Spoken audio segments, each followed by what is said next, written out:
The Socialists are coming. Let's have a look.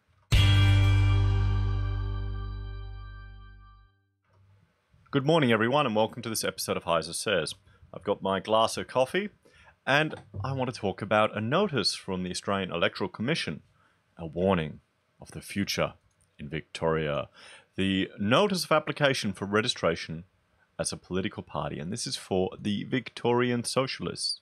Now, this is going to be part of, with the coming election, I want to look at all the little minor parties that are appearing and that are managing to get 500 signatures to get to this point. So this is their application. You know, it's not that exciting. This is the logo, you know, the VS. Wow, it just reminds me of VD, venereal disease. I don't know. It's just, bad optics. Oh, we'll see how it goes. I'm sure people will be able to work with it. I wonder if you can make money doing this with the minor parties. I really do. If you can actually set up one and make a profit, or I guess people want to get their voices heard, and that's valuable. That's part of our political system that we should respect. I may not align with a lot of the socialist position, but I respect their right to speak in public. So let's have a look at their constitution here. So, Victorian Socialists, for people, not the powerful. Constitution of the Victorian Socialists. This is the Constitution of the Victorian Socialists and may hereby be referred to as the Constitution, the preamble. The Victorian Socialists is a political party. We work to foster solidarity through authentic collective struggle and to demonstrate the need for and legitimacy of democratic socialism. I left a comment a few days ago on just a post or something. Just the more and more, all democratic socialism is just mob rule, even more so than democracy. That just because the majority argues for something doesn't mean it's ethical, does it? Only through socialism can we rid the world of poverty and inequality. Okay, sure, guys. I think the free market and capitalism has proven that it can kind of destroy socialism in that regard. But anyway, that's what you believe. Oppression and exploitation. Not really. Those have existed in socialist states. Only through socialism can we protect the environment from destruction and stave off ecological collapse. Wow. I am not in the slightest bit worried about the coming climate change or ecological collapse. Before any of the impact that we can have on the environment is felt, I think idiots like these people will destroy our civilization much faster, much more efficiently than, slow-moving climate change. These are the people that we need to worry about, the crazy lefties that want to take away your rights. There's no point having a pristine environment if people are starving to death because we don't have food. Only through socialism can we provide the conditions necessary to fully realize our creative potential. Our creative potential. Okay? Well, I mean, these are the claims. This is what they're pushing as a party. And it may shock you that I'm not exactly in agreement with all of these things, but let's keep going. Let's read through their constitution. The party shall be named the Victorian Socialists, hereafter referred to in this constitution as the party. Wow, I bet you they got chills up their spine when they wrote that, when they wrote the party. Wow. They're already preparing where they'll put the gulags. So the registered officer of the party for the purpose of the Electoral Act 2002, Victoria, and the Commonwealth Electoral Act 1918 shall be the secretary. The deputy returning officer of the party for the purpose of the Electoral Act 2002 and the Commonwealth Electoral Act 1918 shall be the treasurer. The party agent for the purpose of the yada yada yada shall be the treasurer. The aims and objectives. Let's have a look at what the aims and objectives of them are. Now, before I start, I need to have another sip of coffee. To foster and develop genuine solidarity between socialists and socialist organisations across Victoria and across Australia. See, well, that is a laudable goal that they are trying to bring together the people on their political ideology and their side of the political spectrum to leverage that. Because you can see that on the Conservative side, it's very fractured. To endorse candidates to stand for election to the Victorian Legislative Council, the Victorian Legislative Assembly, the Federal House of Representatives, and the Senate, and to local councils. To have socialists elected into the Victorian Legislative Council, the Victorian Legislative Assembly, the Federal House of Representatives, Senate, and the local council. just think about, if you replace this word, if we replaced it with fascist,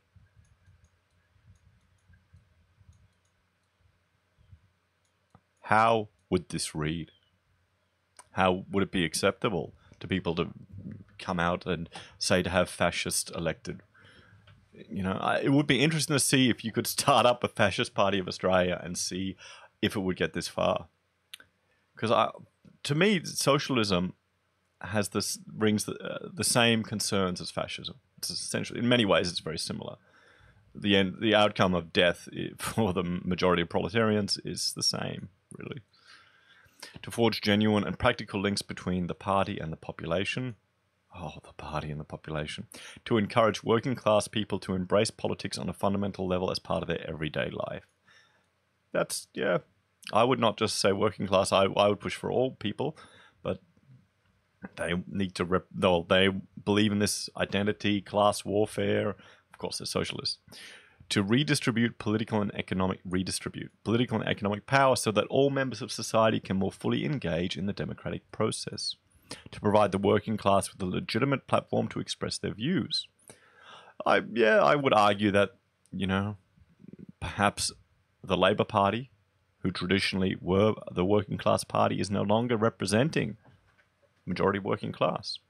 To contribute to the construction of a mass socialist party that can educate, organise and mobilise the Australian working class and other oppressed groups, of course. To replace the power of the capitalist with popular power. To lift the minimum wage so that it provides for a good life. Okay.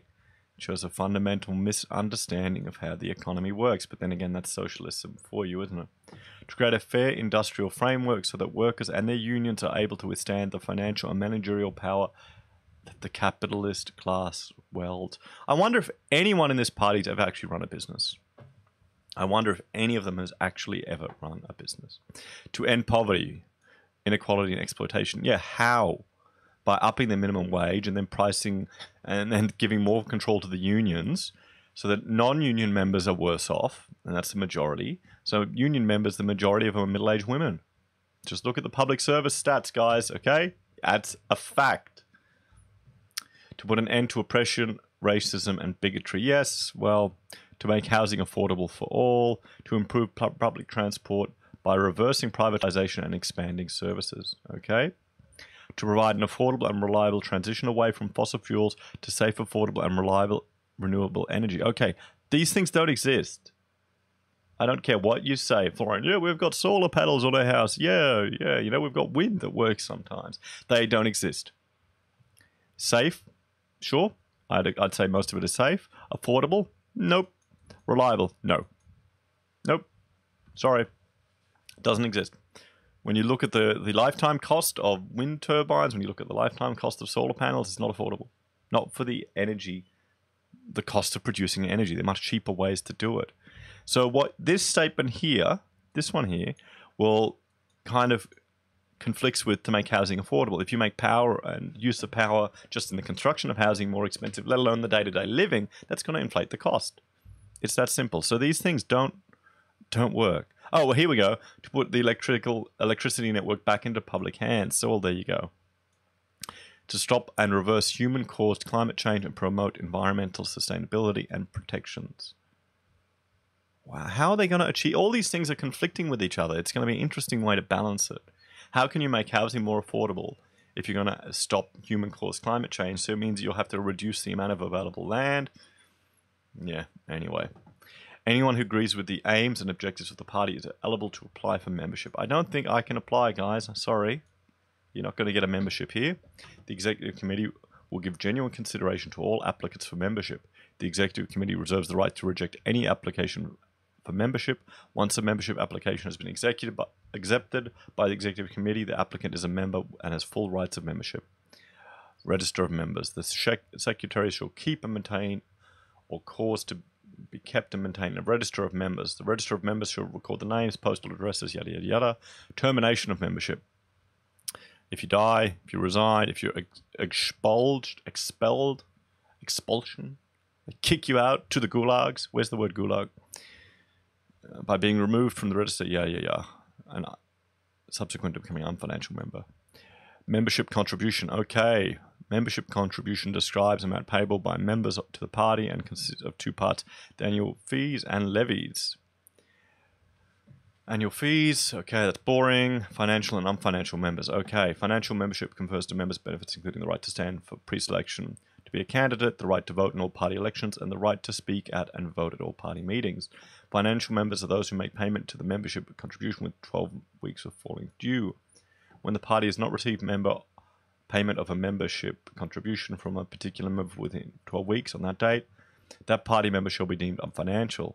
The register of members is purged of unfinancial members at least once every 2 years. Okay, so they'll get a whole lot of people to sign up. Hell, they may even pay for their membership.